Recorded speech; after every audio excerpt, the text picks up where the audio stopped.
कि अपनी बात की प्रेम में होता हो तो उस समय मैं होता कहाँ हूँ, मैं तो उसमें मर्द हो गया पूरा। एग्जैक्टली ये बात और कन्फ्यूजन है, इसको आप बहुत क्लियर समझ लें। ये एक बहुत ही जो जनरल स्पिरिचुअल टर्मिनोलॉजी चली है उसने लोगों को बहुत कंफ्यूज किया है कि मैं नहीं होता, मैं मिट जाता हूँ, मैं ख़त्म हो जाता हूँ। जैसे कि कई मास्टर्स ने इस टर्मिनोलॉजी को यूज किया और बहुत इतने अच्छे से यूज किया कि लोग कन्विंस भी होते हैं, उनको लगता है हाँ बात सही। ध्यान क्या है? मैं का मिट जाना। प्रेम क्या है? हमारा विलीन हो जाना। लेकिन हम तो होते हैं। जानता कौन है इस बात को? जानता है, कोई जानता है। समझे बात को, कंफ्यूज बिल्कुल ना हो। अगर कोई भी हमारे अंदर जानने वाला ना होता तो लौट के रिपोर्ट करने वाला कोई नहीं होता। नहीं, मैनिपुलेट नहीं करते। ये टर्मिनोलॉजी के माध्यम से या जहाँ बातें समझाई गई उस कन्फ्यूजन से लोगों के अंदर कन्फ्यूजन है। इस बात को मैंने बहुत स्पष्टता से बहुत बार लोगों को बताया है और एक सीकर के लिए बहुत बड़ा अटकाव है ये, क्योंकि ये बात उसने इतनी बार सुनी है कि अपने को मिटा दो, अपने को मिटा दो, अपने मैं को मिटा दो, अपनी आइडेंटिटी को, अपने ईगो को मिटा दो। लेकिन हम ईगो हैं क्योंकि हमारे शरीर मन से जो आइडेंटिफिकेशन आया है वही सारा काम कर रहा है। अब इसमें घटना क्या घटती है वो देखें, वो समझें, वो बिल्कुल क्लियर आज आपको बात हो जाएगी, कोई कन्फ्यूजन नहीं रहेगा। मिटता क्या है? मिटता है हमारा व्यक्तिगत जो करता है, हमारा पर्सनल डूअर, वो मिटता है। लेकिन एक जो ईगो का फॉर्म है यानी आइडेंटिटी की तरह वो हमेशा बना रहता है, वो सब जान रहा है, मिल रहा है। अब मैं आपसे मिला तो एक तरीका ये है कि मैं आपसे कहूँ कि मैं आपसे प्रेम करता हूँ, यानी कि मैं करने वाला बन गया। हर आदमी यही बात बोलता है, मैं आपसे प्रेम करता हूँ। गुरु भी आएंगे स्टेज पे खड़े होकर लाखों की भीड़ पे कहेंगे कि मैं तुमसे बेशर्त प्रेम करता हूँ। तो मैं आजकल इसको कहता हूँ कि जो बेशर्त वर्ड है ये एक नई शर्त आज के टाइम में। Unconditional is the new condition of new age. नहीं, मैं हूँ तभी तो खड़ा होकर बोल रहा हूँ, मैं तो नहीं मिटा। क्या मिटा? मेरा करने वाला पर्सनल डूअर। प्रेम घट रहा है, ना मैं करने वाला हूँ, ना तुम करने वाले हो, ना ये करने वाला है, ना वो करने वाला है। त्वमेव कर्ता त्वमेव भोक्ता त्वमेव वक्ता त्वमेव श्रोता। उपनिषद कहते हैं तुम ही करने वाले, तुम ही भोगने वाले, तुम ही बोलने वाले, तुम ही सुनने वाले, तुम ही दिखाई देने वाले, तुम ही देखने वाले, यही है। तो प्रेम में जब दो व्यक्तियों के बीच भी अगर प्रेम घटे तो उस समय उनको एग्जैक्टली यही फीलिंग होती है। अगर वो कहेंगे, उसको बहुत मिस्टिफाई अगर ना करें तो कहेंगे कि बस कुछ घटा है, कुछ हुआ है और मुझे ये नहीं पता कि क्या हुआ। इसीलिए हर प्रेमी कहेगा कि मेरे वश में नहीं था। वश में था तो आपके पास स्विच होना चाहिए था, ऑन ऑफ कर लेते, लेकिन वो घट गया, आपके वश में नहीं था, घटा। यानी कि आपका पर्सनल डूअर, व्यक्तिगत कर्ता हट गया, लेकिन आप पूरे के पूरे थे। खुशी किसको मिली? प्रेम में जो जॉय आया, प्रेम में जो आनंद है, किसको मिला? किसी को तो मिला कि नहीं मिला? अगर नहीं मिला तो कौन था? वो तो शून्य में खो गया। फिर हम तो ऐसे ऐसे निकल आए वहाँ से, शून्य में नहीं खोया, किसी को मिला। वो ईगो को ही मिला, वो ईगो को ही, हमारे अहम को ही। लेकिन वो अहम आइडेंटिफाइड अहम नहीं है, वो एक फंक्शनल ईगो है। फंक्शनल ईगो की वो ऐसा ही होता है, इतने आइडेंटिफिकेशन से काम चलता है। जीवन का मतलब है शरीर, मन, चेतना और एक आइडेंटिफिकेशन, बस। बाकी सब कॉस्मिक प्ले है, ब्रह्मांडी जो लीला है वो है। तो जो जॉय मिल रहा है, शांति मिल रही, वो हमारे इस अहम को ही मिल रही। तो अभी हमने कहा प्रेम में, आनंद में, भक्ति में, आनंद में। अब भक्त कहे मैं मिट गया, आनंद घटा, तो आनंद किसको घटा? अब हम कहें नहीं, मिटने वाली घटना में घटा था, तब मैं नहीं था, तब तो वो शून्य में चला गया। जो लौटा उसको तो कोई आनंद नहीं होना चाहिए, क्योंकि वो तो था नहीं। जो है वो था नहीं उस समय, उसको वो मिला। जो आया वो है नहीं, आनंद किसको मिला? किसी को नहीं मिला। लेकिन आनंद तो मिला, शांति तो मिली, इसका मतलब मैं था। जैसे मैं सुषुप्ति में गया, योग कहेगा सुषुप्ति में गए, लेकिन वो कहेगा सुषुप्ति में भी आपकी चेतना है। लेकिन चेतना का जो रजिस्टर करने का पार्ट था, हमारे बॉडी माइंड के आइडेंटिफिकेशन का जो पार्ट था, वो उस समय नहीं है। तो इसीलिए हम उठ के कहते हैं कि हम बहुत गहरी नींद सोए, बहुत आराम मिला, शरीर हमारा बड़ा अच्छा महसूस कर रहा है। ये लेकिन बता पाना किसी के लिए संभव नहीं है कि सुसुप्ति में, डीप स्लीप में क्या घटा, किसी के लिए नहीं, न सामान्य व्यक्ति के लिए, न किसी अवतार के लिए, न गुरु के लिए, न किसी बुद्ध के लिए, किसी के लिए नहीं। ऐसे ही प्रेम में कोई है जिसमें वो प्रेम की घटना घटती है, तो उसके लिए ये बता पाना बहुत मुश्किल है कि प्रेम में घटा क्या, ये नहीं बता पाएगा, शब्दों में नहीं बता पाएगी। जैसे आप नींद को शब्दों में नहीं बता पाएंगे, गहरी नींद में कि क्या हुआ था आपको, नहीं बहुत रिलैक्स रहा। तो हमने एक टर्मिनोलॉजी उसके लिए ईजाद करी, सुषुप्ति, और जनरलाइज करें गहरी नींद, इंग्लिश में कहेंगे डीप स्लीप, डीप रिलैक्सेशन। वो हमारी बस टर्मिनोलॉजी है। तो प्रेम एक ऐसी घटना है जो घटती है, उसके सिम्टम से हम उसको जानते हैं कि वो घटी होगी।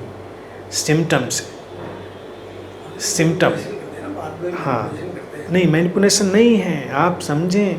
ये देखिए बहुत पुराने सीकर्स को ये प्रॉब्लम है कि मैं नहीं था फिर मैंने मैनिपुलेट, आप थे, भगवान कृष्ण सामने खड़े हो, आप कहें क्या बुलाएंगे उनको, सुनने, या कुछ नहीं बुलाएंगे तो नहीं बोलेंगे, आप बुलाएंगे भाई कृष्ण भगवान सुनिए, बोलेंगे। आप बुद्ध सामने खड़े हैं, बुद्ध, आप भगवान बुद्ध या जो भी कहेंगे, या आप ओशो से संन्यास लिया, ओशो सामने खड़े, आप उनको ओशो ही बुलाएंगे तो जवाब देंगे, कोई जवाब बुलाएंगे। आप मेरे पास आएंगे अनंत श्री, अभी आप अनंत श्री ना कह के आप कहें कि पीकू जरा सुनिए तो पीकू बोलेंगे, अनंत श्री थोड़े बोलेंगे। या आप कहें विवेक जरा सुनिए तो वो बोलेंगे, हम नहीं बोलेंगे, है ना, ऐसे ही होता है। तो जब आप ओशो बुलाएंगे तो वही बोलेंगे। आप जेके कहेंगे कि भाई कृष्णमूर्ति जी ज़रा मेरी बात, तो तुरंत पलटेंगे कि हाँ बताइए क्या बात है। Who is giving the answer, कौन आंसर दे रहा है, समझे बात को। बहुत प्यार से बड़े सीकर सी गुत्थी उलझी है और लंबे पूरी ज़िंदगी निकल जाती, क्योंकि ये टर्मिनोलॉजी, और इस टर्मिनोलॉजी का ओशो ने भी बहुत यूज़ किया। मिट जाओ, विलीन हो जाओ, ख़त्म हो जाओ, मैं मिटता है। वो जान रहे हैं, वो अपने ढंग से बात कर रहे हैं, लेकिन होता वक्त के साथ टर्मिनोलॉजी बढ़ती रहती है, बदलती रहती है। मैंने जो ऑब्जर्व किया, मैंने देखा कि कई सीकर में बस केवल उस लैंग्वेज की वजह से, क्योंकि वो लैंग्वेज बड़ी पोएटिक थी, तो लोग उलझ गए। मेरे पास एक व्यक्ति आए, बहुत पुराने सन्यासी थे और बहुत पहुँचे हुए अच्छे थे। उन्होंने कहा कि मैं बहुत पिछले 20 साल से नो माइंड की कोशिश कर रहा था, नो माइंड नहीं हुआ, और आज वो नो माइंड का अनुभव मुझे घट गया। तो मैंने कहा excuse me sir, but it is your mind that is telling you no mind. Mind ही है। अब क्यों, इसमें अड़चन क्या है, गुरु क्या कह रहा है और सीकर क्या समझ रहा है, उसमें कन्फ्यूजन क्या है। जब गुरु कहता है नो माइंड, तो वो कह रहा है कि एक इसी माइंड के इंस्ट्रूमेंट से हम एक ऐसी चीज़ महसूस करते हैं जिसको बताया ही नहीं जा सकता, अनएक्सप्लेनेबल है वो, यानी कि वो सोर्स का एक्सपीरियंस है, चेतना का। जैसे आप बैठे यहाँ पर, एकदम से आपको एक सोर्स का एक्सपीरियंस हो जाए। सोर्स का एक्सपीरियंस कब होगा, वो तभी होगा जब आपको व्यक्तिगत करने वाली चीज़ ड्रॉप हो जाएगी। हर चीज़ में वही एक फार्मूला है बस याद रखने का, कोई पर्सनल डूअर नहीं, बस चीज़ें हो रही हैं, वही याद करें। तुम्हें वो वक्ता, तुम्हें वो श्रोता, इधर बोला गया उधर सुना गया, इस इंस्ट्रूमेंट से पूछा गया, इस इंस्ट्रूमेंट से आंसर दिया गया, लेकिन कुछ है नहीं यहाँ पे व्यक्तिगत, घटा, नो माइंड हो गया, ये अनएक्सप्लेनेबल, अनिर्वचनीय हो गया। लेकिन इसको पकड़ा किसने, माइंड ने। इंस्ट्रूमेंट माइंड है, वही जवाब देगा। इंस्ट्रूमेंट माइंड है, वही पूछेगा, इंस्ट्रूमेंट माइंड है, वही जवाब देगा। तो उस लेवल पर कोई कन्फ्यूजन नहीं है कि माइंड तो इंस्ट्रूमेंट है, उसमें वो कभी ख़त्म होगा ही नहीं, इसलिए ये सोचे ही नहीं कभी ऐसा होगा कि माइंड नहीं रहा, माइंड तो होगा ही। तो नो माइंड को हमको ऐसे नहीं देखना है कि माइंड नहीं हो। इसी तरह से ईगो को कभी किसी को ये नहीं देखना है कि हम ईगोलेस हो जाएंगे तो हमको कुछ पता ही नहीं चलेगा। वननेस की फीलिंग कहेंगे ईगो जाएगा तो वननेस आएगी। और एक जो गुरु है, बुद्ध है, वो वननेस में रहता है। आप उसको सुई चुबाइए तो दर्द तो उसी को होगा। आप उसको इवन एब्यूज़ करिए तो हो सकता है वो शांत हो, तो आपके एब्यूज़ करने पर वो उतना रिएक्शन ना करे जितना आम आदमी, लेकिन हो सकता है फिर भी कुछ कर ही सकता है, या कम से कम इतना ही कह सकता है कि भाई यहाँ पर ये सब चीज़ें एक्सेप्टेबल नहीं है। या जैसे भगवान बुद्ध ने कहा, किसी ने उनको गाली दी तो उन्होंने कहा कि मैं आपकी गालियाँ स्वीकार नहीं करता। कहा लेकिन ये भी तो रिएक्शन बहुत कुछ पॉजिटिव है। कहा, वही मैं कह रहा हूँ, कहा तो मैं स्वीकार नहीं करता। वो सिद्ध हो चुके हैं, उनका ईगो उस पॉइंट पर है जहाँ पर ईगो का इंटेंगलमेंट नहीं हो रहा है। यानी किसी ने अब्यूज़ किया तो उनका ईगो उलझा नहीं। उस ईगो ने बड़ा साफ साफ देखा है कि ये व्यर्थ है, फ्यूटाइल है, इसमें कोई मतलब नहीं। तो उन्होंने कहा नहीं स्वीकार करता।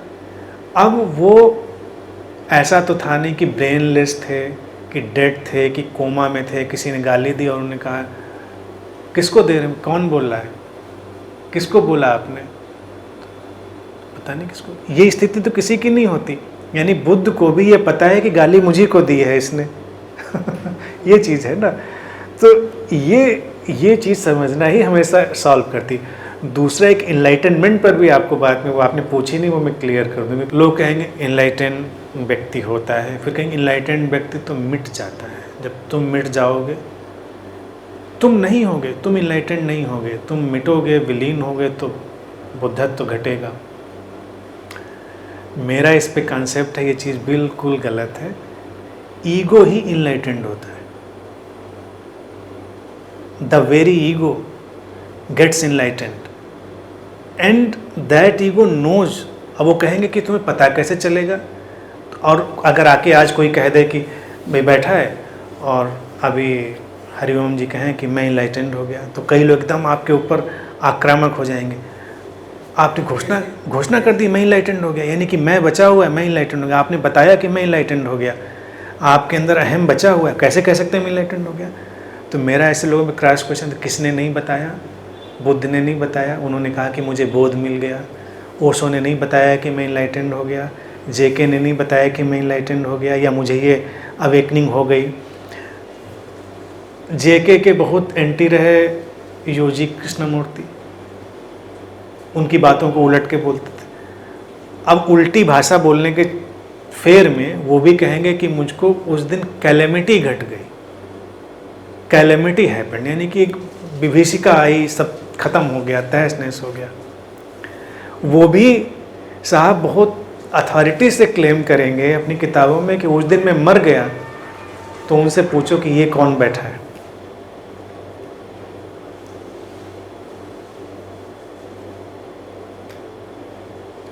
तो उनसे कोई पूछे कि उस दिन आप मर गए थे तो ये कौन बैठा है, ये बताने के लिए कौन है। हमारी दुनिया में कोई मरा हुआ आदमी तो कभी बताने आता नहीं कि भैया मैं मर गया।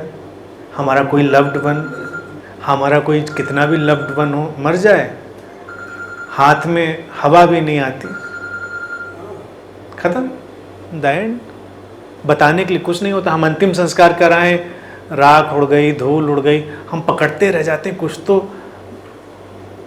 कोई क्लेम करने आता ही नहीं कोई। अच्छा, हम लोगों को भी कितना सुकून हो जाए अगर हमारा कोई लव्ड वन जाने के बाद, मरने के बाद किसी भी फॉर्म में, हवा में, इनविजिबल फॉर्म में आके बता दे कि देखो परेशानी हो ना, मैं मर गया हूँ। वो कंफर्म नहीं करता, पेन हमारा इसीलिए बना रह जाता है। अगर एक बार कहीं खिड़की से आवाज़ आ जाए कि देखो कोई बात नहीं मैं मर गया हूँ, लेकिन इनलाइटेंड आदमी को हम कहते हैं वो कहे कि अब मैं नहीं रहा, ये वो क्लेम करे कि मैं नहीं रहा। या लोग ये लैंग्वेज बोलेंगे कि मैं उस दिन मर गया, उस दिन मैं मिट गया, उस दिन मैं रहा नहीं। अरे भैया थे, हैं, तभी तो बता रहे हैं। तो enlightenment always happens to ego, ego gets enlightened. Enlightenment ego का क्या होता है कि उसका पर्सनल डूअर खत्म हो जाता है, व्यक्तिगत कर्ता भाव खत्म हो जाता है। मैं करने वाला नहीं हूँ, घटनाएं घट रही हैं, चीज़ें हो रही हैं। बुद्धा का बहुत फेमस स्टेटमेंट बार बार रिपीट करता हूँ, वो कहते थे इसी को, इंग्लिश में उनका यही है कि events happen, deeds are done, but there is no personal doer of any deed. Krishna Gita में, पूरी गीता में कोशिश क्या कर रहे हैं, कोई देखे अगर पूरी गीता का सार संक्षेप, उसका लब्बो लुआब क्या है कि तू करता नहीं है, होने दे जो हो रहा है, बस माध्यम बन जा। योग साध ले, तो सांख्य साध ले, तो ये समझ ले, तो वो समझ ले, तो भक्ति कर ले, तो मुझको भज ले, तो प्रकृति को जाने, अपरा को जाने, परा को जाने, तमाम तरह के उपाय, सिस्टम। अंत क्या? सब जो होना है वो हो चुका है, जो हो रहा है वही होना है, करने वाला तू नहीं है, बस केवल तू माध्यम है। हर कोई माध्यम है, मैं भी माध्यम हूँ। Enlightenment, end of Gita is enlightenment. लेकिन इनलाइटनमेंट क्या कह रहा है? There is no personal doer. घटनाएं घट रही हैं, परिस्थितियाँ बन रही हैं, खड़ा वही आदमी होगा, धनुष कमान वही उठा के तीर चलाएगा। यानी कि वो जो ईगो है, जो एंटिटी है, वो मेंटेन रहेगी। उसको इतना पता चल गया है कि अब मैं करने वाला नहीं हूँ। कृष्ण भी बता रहे हैं, बताने वाले भी वही साक्षात खड़े हैं, वो भी ये जान के बता रहे हैं कि मैं करने वाला नहीं हूँ। ये इनलाइटनमेंट है। तो इनलाइटनमेंट हमेशा बताया जा सकता है, वो हमारी रीच में है। बस रीच में क्या नहीं है कि ये होता कैसे है, ये किसी की रीच में नहीं। शब्दों पर ही बताया जाता घटनाएं होती हैं, अब कोई पूछे कैसे होती हैं, ये नहीं बता सकते, होती हैं। है। शब्दों की सब लिमिट है, लिमिट वो है, कहते ही गलत हो जाता है। गलत हो जाएगी। इसीलिए इनलाइटनमेंट पर भी यही कन्फ्यूजन है कि अगर किसी से जनरल डेफिनेशन पूछो कि क्या इनलाइटनमेंट, मैं का मिट जाना, विराट से मिल जाना, एक हो जाना।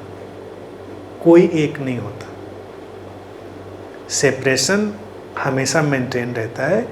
बस इतना पता चल जाता है कि डीप डाउन सेपरेशन नहीं है, लेकिन फंक्शनल सेपरेशन यानी कि काम चलाऊ जो अलगाव है, वो तब तक बना रहेगा जब तक हम जिंदा रहेंगे शरीर मन में। कोई भी हो, कोई भी उससे एक्सक्लूडेड नहीं है, उस परिधि से कोई भी बाहर नहीं है। शरीर मन के यंत्र के रहते हुए वो काम चलाऊ अलगाव जो है, फंक्शनल सेपरेशन उसको मैं कहता हूँ, फंक्शनल सेपरेशन रहेगा। डीप डाउन उसको पता है जे कि जिसको हम कहें एक इग्नोरेंट ईगो है। इग्नोरेंट ईगो को ये पता नहीं है कि डीप डाउन सब इंटरकनेक्टेड है। और जो इनलाइटेंड ईगो है उसको पता है कि डीप डाउन सब इंटरकनेक्टेड। इतना ही डिफरेंस है, बस और कुछ नहीं। अब एक कुआं कहीं खुदा, तो अगर इग्नोरेंट कुआं है तो उसको पता है कि मैं कुआं हूँ, मेरे पास पानी है, मेरे पास बहुत पानी है। और एक इनलाइटेंड कुआं है, उसको पता है कि मेरा अपना कोई पानी नहीं, सब पानी नीचे से जुड़ा हुआ है और हर कुएं का पानी उसी में जुड़ा हुआ है, सारा पानी मिला हुआ है, जो ऊपर से बरस रहा है वो भी मिला हुआ है, वो इनलाइटेंड कुआं है। इतने डिफरेंस है, बाकी कुएं दोनों हैं। अगर कुआं हटा देंगे तो इनलाइटनमेंट का कंसेप्ट भी नहीं है, खत्म इनलाइटनमेंट का कंसेप्ट।